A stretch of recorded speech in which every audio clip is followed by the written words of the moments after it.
நாட்டுக்கோழி வச்சு குழம்பு எப்படி செய்கிறதுன்னு பார்க்கலாம். கழுவி க்ளீன் பண்ணி எடுத்து வச்சுருக்க அந்த கோழிக்கறியை ப்ரெஷர் குக்கரில் சேர்த்துட்டு மூழ்கிற அளவுக்கு தண்ணி, 1 டேபிள் ஸ்பூனுக்கு இஞ்சி பூண்டு விழுது, கொஞ்சமாக உப்பு, ஒரு 1/4 டீஸ்பூன் மஞ்சள் தூள் சேர்த்து க்ளோஸ் பண்ணிவிட்டு மீடியம் ஹீட்டில் வச்சு ஒரு 12லேருந்து 15 விசில்ஸ் விட்டு எடுத்து வச்சுக்கலாம். ப்ரெஷர்லாம் ரிலீஸ் ஆனதும் ஓப்பன் பண்ணி எடுத்து வச்சுருங்க.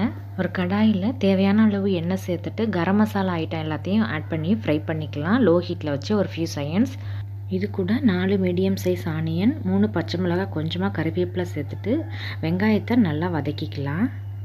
கோல்டன் ப்ரௌனாக இந்த மாதிரி வதக்கிட்டு அது கூட ஒரு 3 தக்காளியை ஆட் பண்ணிவிட்டு கொஞ்சமாக தக்காளிக்கு உப்பு சேர்த்துட்டு தக்காளியெல்லாம் நல்லா மஷியாக குக் ஆகிற வரைக்கும் மீடியம் ஹீட்டில் வச்சு குக் பண்ணிக்கலாம். தக்காளி நல்லா வதங்கினதும் அது கூட ஒரு 1 டேபிள் ஸ்பூனுக்கு இஞ்சி பூண்டு விழுது சேர்த்துக்கலாம். அதோட ராஸ்மல் போகிற வரைக்கும் குக் பண்ணிக்கலாம். அதை நல்லா குக் பண்ணிவிட்டு அது கூட நம்ம வேக வச்சு எடுத்து வச்சுருக்க அந்த கறியை ஆட் பண்ணிக்கலாம். இப்போ எல்லாத்தையும் நல்லா கலந்து விட்டு ஒரு 5 மினிட்ஸ் மீடியம் ஹீட்டில் வச்சு குக் பண்ணிக்கலாம். நம்ம ஏற்கனவே கறியை நல்லா ப்ரெஷர் குக்கரில் குக் பண்ணிட்டோம். அதனால் ஒரு 5 நிமிஷம் இதை நம்ம கலந்து விட்டு குக் பண்ணிவிட்டு இதில் நம்ம மசாலா பொருளெல்லாம் ஆட் பண்ணிக்கலாம்.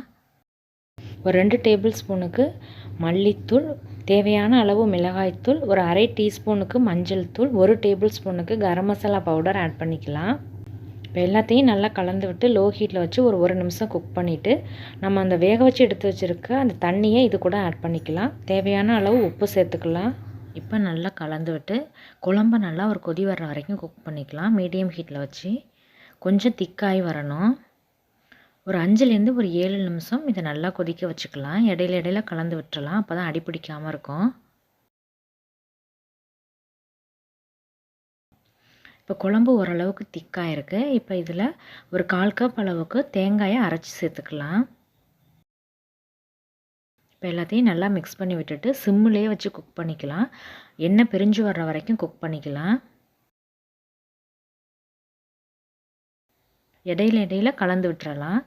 இந்த மாதிரி நல்லா எண்ணெய் பிரிஞ்சு வந்ததும் ஃப்ளேமை ஆஃப் பண்ணிவிட்டு இறக்கிடலாம். இப்போ டேஸ்டியான நாட்டுக்கோழி குழம்பு ரெடி ஆகிடுச்சு. இதை நம்ம சாதம், இட்லி, தோசை இது கூட சர்வ் பண்ணலாம்.